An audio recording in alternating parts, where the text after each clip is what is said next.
everyone, this is Simran. Welcome back to our own YouTube channel IGNOU E-पाठशाला. I hope you people are doing well. So आज के इस particular video में हम discuss करेंगे important questions MCO 07 के, date is आपका financial management for your term and examination of June 2021. So I hope आप सभी लोगों को अब तक ये पता चल गया होगा कि आपकी डेट शीट ऑलरेडी रिलीज कर दी गई है और सेकेंड ईयर के पेपर 4 अगस्त से स्टार्ट हो रहे हैं. तो स्टार्ट प्रिपेयरिंग फ्रॉम नाउ. अगर अभी तक आपने प्रिपरेशन स्टार्ट नहीं करी और कन्फ्यूजन है कि कैसे स्टार्ट करें, तो जितने भी इंपॉर्टेंट क्वेश्चंस मैंने आपको प्रोवाइड करे हैं हर एक सब्जेक्ट के लिए आप उन क्वेश्चंस को प्रिपेयर कर लीजिए एंड ट्रस्ट मी, आपकी उससे काफ़ी ज़्यादा हेल्प होगी और आप मैक्सिमम पोर्शन अपने एग्जामिनेशन में कवर भी कर पाएंगे. ऑलरेडी मैंने यहाँ पर MCO 03, MCO 01 एंड MCO 05 के इंपॉर्टेंट क्वेश्चंस प्रोवाइड कर दिए हैं. अगर आप में से किसी ने उन वीडियोस को नहीं देखा है देख लीजिएगा, लिंक आपको यहाँ पर आई बटन में शेयर कर दूंगी. बाकी अगर आप उनकी PDF चाहते हैं तो PDF आपको टेलीग्राम चैनल पर मिल जाएगी. तो जिन्होंने अभी तक टेलीग्राम चैनल नहीं ज्वाइन किया है, डू ज्वाइन इट.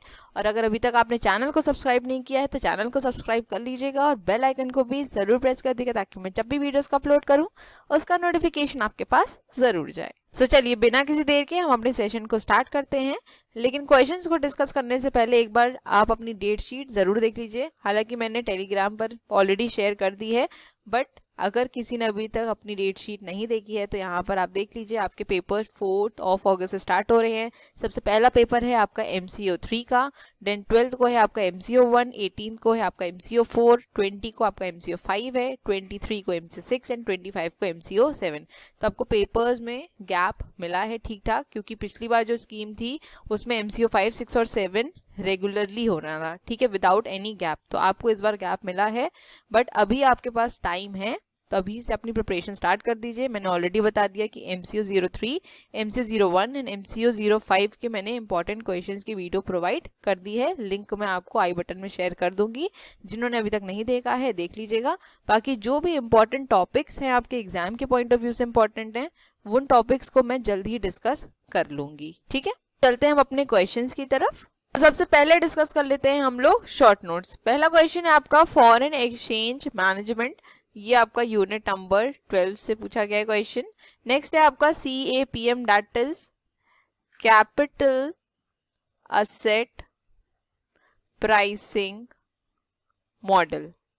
बहुत ज़्यादा इंपॉर्टेंट टॉपिक और एग्जाम में रिपीटेडली पूछा ही जाता है. ठीक है, मतलब इसको तो प्रिपेयर करके जाइएगा ही जाइएगा.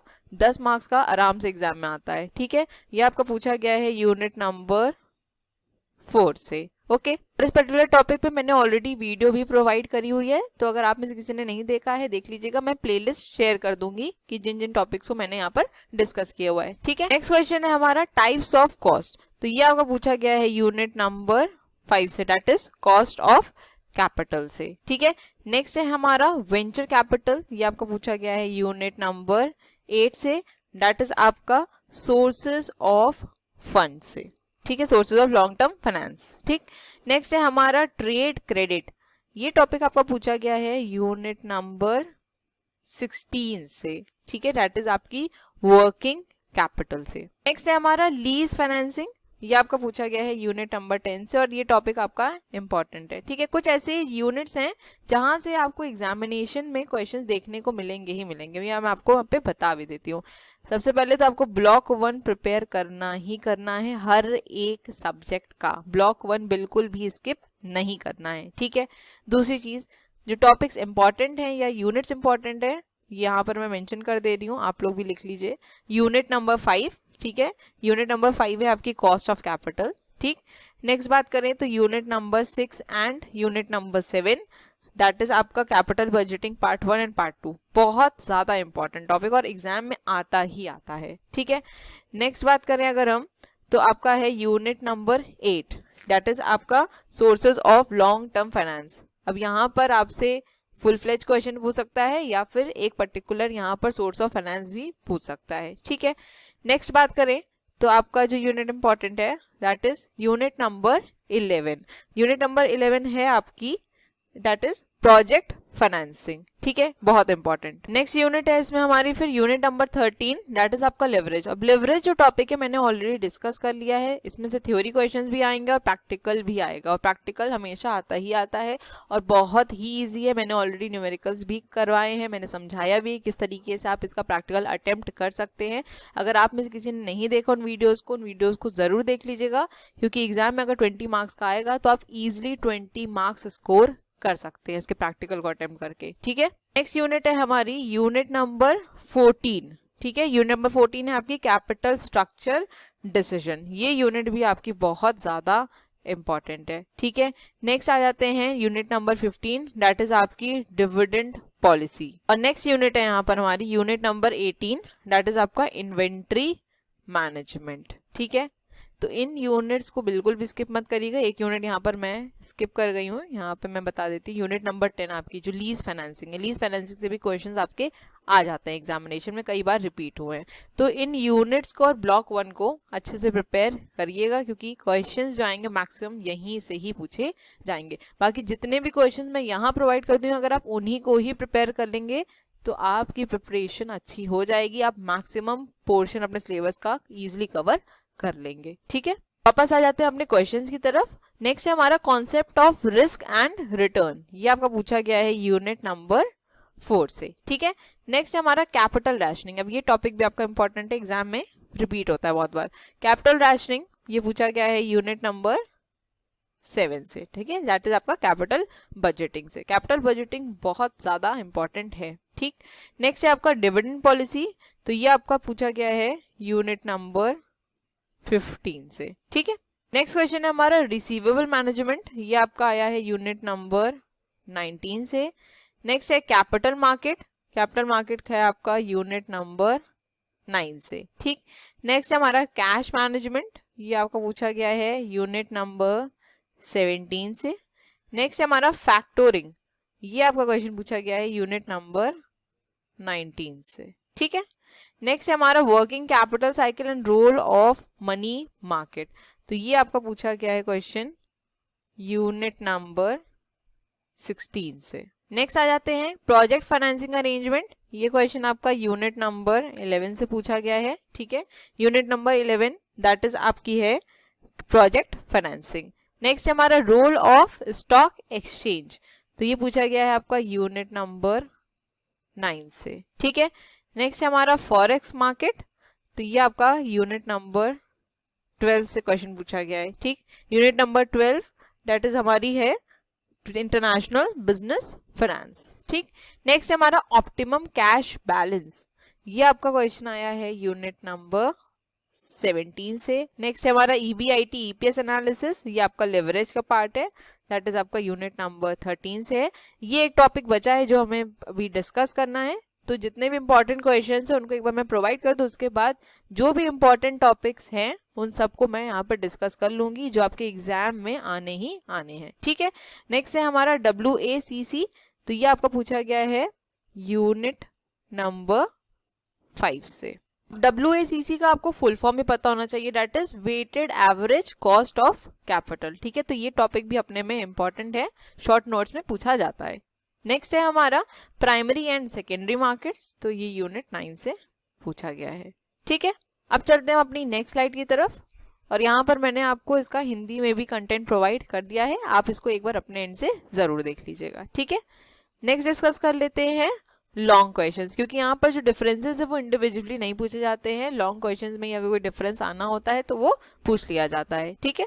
सबसे पहला क्वेश्चन हमारा, what is financial management, explain the basic finance functions of financial management, how is the goal of wealth maximisation a better criteria than profit maximisation. तो आपको ये समझ में आ गया होगा कि ये यूनिट 1 से है, और ये जो लाइन है आपकी ना, वेल्थ मैक्सिमाइजेशन कैसे बेटर है आपके प्रॉफिट मैक्सिमाइजेशन के, ये लाइन बहुत बार रिपीट हुई है, अलग अलग तरीके से पूछा गया है, लेकिन क्वेश्चन यही पूछा गया है, ठीक है। तो सबसे पहले आपको पता होना चाहिए फाइनेंशियल मैनेजमेंट क्या है, इसके बेसिक फंक्शंस क्या हैं, और किस तरीके से जो वेल्थ मैक्सिमाइजेशन क्राइटेरिया है वो प्रॉफिट मैक्सिमाइजेशन क्राइटेरिया से बेहतर है, क्योंकि ये क्वेश्चन एग्जाम में बहुत बार रिपीट हुआ है, ठीक।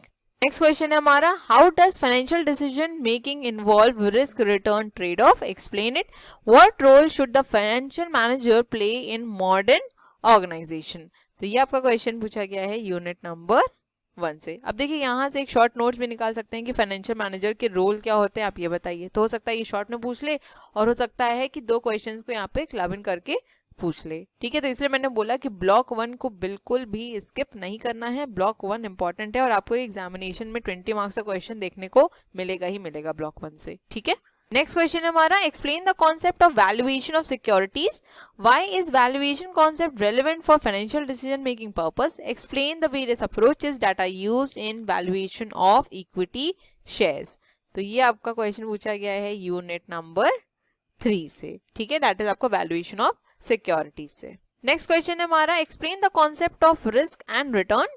What are the statistical techniques available to measure the risk. Part B है, what is arbitrage. Explain arbitrage pricing theory and the assumptions of this theory. और तीसरा क्वेश्चन हमारा, distinguish between systematic risk and unsystematic risk with example. तो ये question आपका पूछा गया है यूनिट नंबर 4 से, that is risk and return. ये यूनिट आपकी इंपॉर्टेंट है, ठीक है। सिस्टमैटिक रिस्क क्या होता है, अनसिस्टमैटिक रिस्क क्या होता है, डिफरेंस क्या है दोनों में, ये आपको पता होना चाहिए। और ऑलरेडी मैंने पिछली बार यहाँ से आपके लिए नोट्स शेयर भी किए थे, मेरे जो अपने पर्सनल नोट्स थे मैंने वो भी शेयर किए थे, तो मैं उसको रीशेयर कर दूंगी, ठीक है, ताकि आप लोगों के पास जो अभी नोट्स नहीं है या फिर अगर कंटेंट पढ़ने में दिक्कत हो रही, नहीं समझ में आ रहा है, तो आप इजिली उनसे रेफर करके यहाँ पर पढ़ सके, ठीक है। नेक्स्ट क्वेश्चन है हमारा, what is the meaning of cost of capital. What is its significance in financial decision of a firm. Explain different types of cost. Part B है, what is the importance of determination of cost of capital. तो ये आपका पूछा गया है unit number 5 से। देखिए अगर यूनिट 5 की बात करी जाए, उसमें एक आपका टॉपिक है classification of cost of capital, ठीक है, जिसमें आपका एक्सप्लिसिट कॉस्ट, इम्प्लिसिट कॉस्ट है, average cost, marginal cost, future cost, historical cost and specific cost and combined cost है, ठीक है। इन सब के बीच में आपको डिफरेंस पता होना चाहिए कि एक्सप्लिसिट कॉस्ट और इम्प्लिसिट कॉस्ट के बीच में क्या डिफरेंस है, एवरेज कॉस्ट, मार्जिनल कॉस्ट के बीच में क्या डिफरेंस है, फ्यूचर कॉस्ट और हिस्टोरिकल कॉस्ट के बीच में क्या डिफरेंस है, and specific cost and combined cost के बीच में क्या डिफरेंस है, ठीक है, क्योंकि ये डिफरेंसेस पूछा जा सकते हैं और चांसेस है कि शॉर्ट नोट्स में पूछा जाता है, जैसे मैंने आपको भी बताया था कि टाइप्स ऑफ कॉस्ट एग्जाम में आया हुआ है, ठीक है। तो सारी ही कॉस्ट को यहाँ पर अच्छे से जरूर पढ़ लीजिएगा, ओके। इसमें जो हमारा नेक्स्ट टॉपिक है, determining the cost of individual components of capital, जिसमें आपका लॉन्ग टर्म डेट्स या डिवेंचर्स, आपके प्रेफरेंस शेयर कैपिटल, आपके इक्विटी शेयर कैपिटल आते हैं। तो जो आपका इक्विटी शेयर कैपिटल वाला पोर्शन है, उसमें कितने मेथड्स आते हैं आपकी cost of equity share capital में, ये जरूर से पढ़ लीजिएगा, ठीक है, क्योंकि यहाँ पर क्वेश्चन आपसे एग्जामिनेशन में पूछा गया। इसलिए मैंने बोला कि कॉस्ट ऑफ कैपिटल चैप्टर पूरा ही इंपॉर्टेंट है। जो फॉर्मुलेज हैं उनको भी याद से पढ़ लीजिएगा, उसको अच्छे से प्रैक्टिस कर लीजिएगा। आप 3 से 4 बार फॉर्मुलेज की प्रैक्टिस करेंगे तो आपको याद हो जाएंगे, क्योंकि अगर यहाँ से क्वेश्चन आता है थ्योरी में तो आपको फॉर्मुलेज भी मेंशन करने पड़ेंगे, वरना मार्क्स आपको प्रॉपर नहीं मिलेंगे, ठीक है। चलते हैं हम अपनी नेक्स्ट स्लाइड की तरफ, और यहाँ पर मैंने आपको इसका हिंदी में कंटेंट प्रोवाइड कर दिया है, ठीक है। नेक्स्ट क्वेश्चन है हमारा, what is capital budgeting. Briefly explain the steps involved in capital budgeting process. Part B है, what do you understand by DCF techniques of capital budgeting, explain with suitable examples. Part C है, while computing cash flows of a project how do we treat the following items, that is first interest on debt, second salvage value and third taxes. तो ये question आपका पूछा गया है unit number 6 से, that is capital budgeting part 1 जो दिया है उससे, ठीक है। अब मैंने आपको बताया है कि कैपिटल बजटिंग जो आपका टॉपिक है, जो यूनिट है, ये अपने में इंपॉर्टेंट है। जो आपके मेथड्स है कैपिटल बजटिंग के, they are super important, that is pay back period method, accounting rate of return and discounted pay back. जो डीसीएफ टेक्निक्स है, नॉन डीसीएफ टेक्निक्स है, ये ऑलरेडी मैंने डिस्कस की हुई हैं, ठीक है। तो आप उन वीडियोज को जरूर देख लीजिएगा, मैं आपको उसका जो लिंक है वो आई बटन में शेयर कर दूंगी, ठीक। नेक्स्ट क्वेश्चन है हमारा, what is NPV method, how do you assess the desirability of any project based on this method, what is accounting rate of return and how is it calculated. Part B है, distinguish between NPV and profitability index, which of these you consider better and why. तो ये आपका पूछा गया है unit number 7 से, that is capital budgeting part 2 से। तो मैंने आपको बता ही दिया कि कैपिटल बजटिंग टॉपिक इंपॉर्टेंट है, इससे सारे मेथड्स आपके इंपॉर्टेंट है। आपको पता होना चाहिए कि कौन सी डीसीएफ टेक्निक्स है हमारी, कौन सी नॉन डीसीएफ टेक्निक्स हैं। डीसीएफ मतलब होता है आपका discounted cash flow techniques, and non DCF मतलब non discounted cash flow techniques, ठीक है। क्योंकि एग्जामिनेशन में हो सकता है डायरेक्टली ना पूछे, आपसे पूछ ले कि डीसीएफ टेक्निक्स के बारे में लिखिए, तो आपको जब तक नहीं पता होगी डीसीएफ टेक्निक्स के अंदर कौन कौन से हमारे आते हैं पार्ट्स, आप नहीं लिख पाएंगे, राइट। तो इसके लिए मैंने ऑलरेडी वीडियो प्रोवाइड की हुई है, जरूर से देख लीजिएगा, लिंक आपको आई बटन में शेयर में कर दूंगी, ठीक है। नेक्स्ट क्वेश्चन है हमारा, what are different sources of long term finance and state which one you consider best and why. Part B है, what are bonds, explain the different types of bonds and their advantages. तो ये आपका पूछा गया है unit number 8 से, that is sources of long term finance. और मैंने आपको बताया था कि यहाँ पर एक फुल फ्लेज क्वेश्चन भी पूछा जा सकता है या इंडिविजुअली आपसे कोई भी एक सोर्स ऑफ फाइनेंस यहाँ पर पूछ सकते हैं, ठीक है। सेकेंडली यहाँ पे बात करी जाए तो बॉन्ड्स जरूर पढ़ लीजिएगा, टाइप्स ऑफ बॉन्ड्स हो सकता है आपसे शॉर्ट नोट्स में पूछ लिया जाए, ठीक। नेक्स्ट क्वेश्चन है हमारा, what are the factors that go into making a company eligible for being listed on a stock exchange. तो ये पूछा गया है यूनिट नंबर 9 से आपका, ठीक है। चलते हैं अपनी नेक्स्ट स्लाइड की तरफ, और यहाँ पर मैंने आपको ये कंटेंट प्रोवाइड कर दिया हिंदी में, एक बार आप अपने एंड से जरूर से गो थ्रू कर लीजिएगा, ठीक है। नेक्स्ट क्वेश्चन है हमारा, what is lease, how it is different from hire purchase, what are its advantages and limitations, explain different forms of lease. Part B है, what are the advantages and disadvantages of leasing to lessor or lessee, state the problems in lease financing. तो ये पूछा गया है unit number 10 से। मैंने बताया है कि लीज फाइनेंसिंग आपका चैप्टर इंपॉर्टेंट है, यहाँ से डिफरेंस भी आ सकता है और यहाँ से आपके लॉन्ग क्वेश्चन भी पूछे जा सकते हैं, ठीक है। नेक्स्ट क्वेश्चन है हमारा, give an overview of project finance and distinguish it from corporate finance. Part B है, what is project finance, discuss any two types of project financing arrangements. Part C है, discuss the process of risk identification, assessment and mitigation while structuring the project finance deal. तो ये पूछा गया है unit number आपका 11 से, that is project financing से, ठीक है।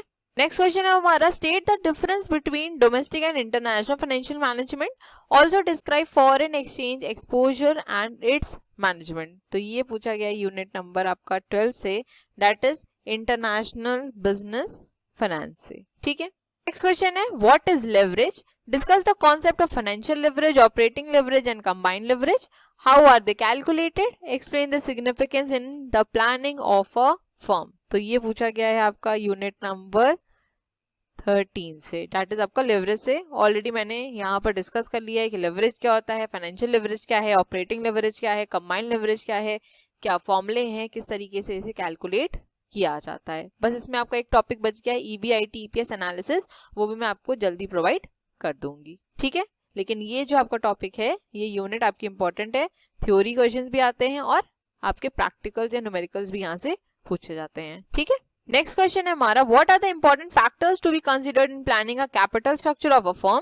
Part B, explain the Modigliani Miller approach on corporate dividend decision, what are its basic assumption. तो ये पूछा गया है आपका यूनिट नंबर 14 से, that is capital structure decision. और ये यूनिट आपकी बहुत ही ज्यादा इंपॉर्टेंट है, जो आपकी कैपिटल स्ट्रक्चर की थ्योरीज हैं वो बहुत ज़्यादा इंपॉर्टेंट है, एग्जाम में आपसे पूछी जाती ही जाती हैं, और सारी थ्योरीज के आपको अजम्पशंस पता होने चाहिए, ठीक है। नेक्स्ट क्वेश्चन, इसमें critically examine the net income and net operating income approach to capital structure decision, what are its assumptions and implications. Part B है, what are the features of an appropriate capital structure, state the concept of optimal capital structure. तो ये unit 14 से ही पूछा गया है, आपको ये समझ में आप आ गया होगा। तो आपका जो कैपिटल स्ट्रक्चर टॉपिक है ये बहुत ज़्यादा इंपॉर्टेंट है, सारी की सारी थ्योरीज अच्छे से पढ़ के जाइएगा, ठीक है। अगर मेरे पास यहाँ पर टाइम रहेगा तो मैं आपको इसके रिगार्डिंग एक वीडियो जरूर प्रोवाइड कर दूंगी कैपिटल स्ट्रक्चर के ऊपर, क्योंकि अभी मेरे भी एग्जामिनेशन है 24 को, तो एक बार मैं वहां से फ्री हो जाऊँ, उसके बाद जितने भी आपके इंपॉर्टेंट टॉपिक्स हैं हर एक सब्जेक्ट में जहाँ से एग्जामिनेशन में क्वेश्चन पूछे जा सकते हैं, कोशिश करूंगी कि मैं उन पे वीडियोस आपको जरूर प्रोवाइड कर दूं ताकि आपकी हेल्प हो जाए और आप इजिली अपने एग्जामिनेशन को क्रैक कर पाएं, ठीक है। चलिए चलते हैं अपनी नेक्स्ट स्लाइड की तरफ, ठीक है। यहाँ पर मैंने आपको ये हिंदी में कंटेंट प्रोवाइड कर दिया है। नेक्स्ट क्वेश्चन है वो हमारा, what are the main determinants of dividend pay out, why do firms follow a policy of stable dividend, why what do you mean by share buyback, state its rationale. तो ये question आपका पूछा गया है unit number 15 से, that is dividend policy से। और dividend policy जो चैप्टर है आपका ये भी बहुत ज्यादा इंपॉर्टेंट है, शेयर बायबैक पे क्वेश्चन कई बार एग्जाम में पूछा गया है, ठीक है। अब ये टॉपिक भी आपका ऐसा है जिसपे मैं आपको कोशिश करूंगी कि वीडियो प्रोवाइड कर दूं, जैसे आपका कैपिटल स्ट्रक्चर है, डिविडेंड डिसीजंस हैं, या फिर अगर मैं बात करूं कॉस्ट ऑफ कैपिटल है, ये सब टॉपिक्स ऐसे हैं जो एग्जाम में आते ही आते हैं, ठीक है। तो मैं पूरी कोशिश करूंगी कि मैं आपको ये शॉर्ट नोटिस में इन वीडियोस को ज़रूर से प्रोवाइड कर दूँ ताकि कॉन्सेप्ट क्लैरिटी रहे। बाकी एग्जामिनेशन में तो आपको खुद से ही लिखना होता है, ठीक है। नेक्स्ट क्वेश्चन है हमारा, explain the various reasons for payment of dividend by the firm, state relevant and irrelevant theory of dividend policy. तो ये भी आपका क्वेश्चन जो है वो यूनिट 15 से ही है और पेपर में पूछा जाता है कि रेलेवेंट थ्योरी कौन सी थी, इररेलेवेंट थ्योरी कौन सी थी, किसने दी थी, रेलेवेंट थ्योरी में क्या बोला गया है, इररेलेवेंट थ्योरी में क्या बोला गया। तो आपको पता होना चाहिए कि रेलेवेंट थ्योरी किसने दी है, इररेलेवेंट थ्योरी किसने दी है, किसने प्रोपाउंड करी है, ठीक है। तो मैं पूरी कोशिश करूंगी कि मैं इस पर भी आपको एक वीडियो प्रोवाइड जरूर कर दूं, ठीक। नेक्स्ट क्वेश्चन है हमारा, what is cash budget, what is the method of preparing cash budget and what are its advantages. Part B है, explain the different types of marketable securities a firm will choose to invest surplus cash. And part C है, what is cash forecasting and how does it help in improving cash management. तो ये question आपका पूछा गया है unit number 17 से, ठीक है। दैट इज आपकी cash management, okay. Next question है हमारा, explain the meaning and types of working capital, discuss the different methods of ascertaining working capital requirements. Part C है, explain different formal and informal credit arrangements. तो ये पूछा गया है आपका unit number 16 से, दैट इज आपका वर्किंग कैपिटल से, ठीक है। वर्किंग कैपिटल भी आपका थोड़ा इंपॉर्टेंट टॉपिक हो जाता है, ठीक। नेक्स्ट है हमारा, what is the purpose of holding the inventories, why is the inventory management important, what are the inventory carrying cost and ordering cost and what are their roles in inventory management। तो ये unit number 18 से पूछा गया है, that is आपका inventory management. ये topic आपका important है, ठीक है। लास्ट क्वेश्चन इसमें, what is credit policy, discuss its objectives and variables, what is securitisation, what are the functions of special purpose vehicles, that is SPV। तो ये पूछा गया है यूनिट नंबर 19 से। सिक्योरिटाइजेशन पे क्वेश्चन आपका कई बार पूछा गया एग्जामिनेशन में। स्पेशल पर्पस व्हीकल क्या होती है ये आपको पता होना चाहिए, ठीक है। आई होप अब आपको ये क्लियर हो गया होगा कि कौन कौन से टॉपिक से यहाँ पर आपके क्वेश्चंस आते हैं, किन किन यूनिट्स पे आपको ज्यादा ध्यान देने की जरूरत है और क्या क्या क्वेश्चंस पूछे जा सकते हैं, ठीक है। So thank you so much for watching. Please video को लाइक जरूर कर दीजिएगा और अगर अभी तक चैनल को सब्सक्राइब नहीं किया है तो चैनल को सब्सक्राइब कर लीजिए, बेल आइकन को भी जरूर प्रेस कर दीजिएगा ताकि मैं जब भी वीडियोस को अपलोड करूं उसका नोटिफिकेशन आपके पास जरूर जाए। अपने फीडबैक देना मत भूलिएगा और वीडियोस को ज्यादा से ज्यादा जरूर शेयर करिएगा। तो मिलेंगे अपने नेक्स्ट वीडियो में नेक्स्ट क्वेश्चन के सेट के साथ। Till then stay safe, stay healthy, bye bye, take care.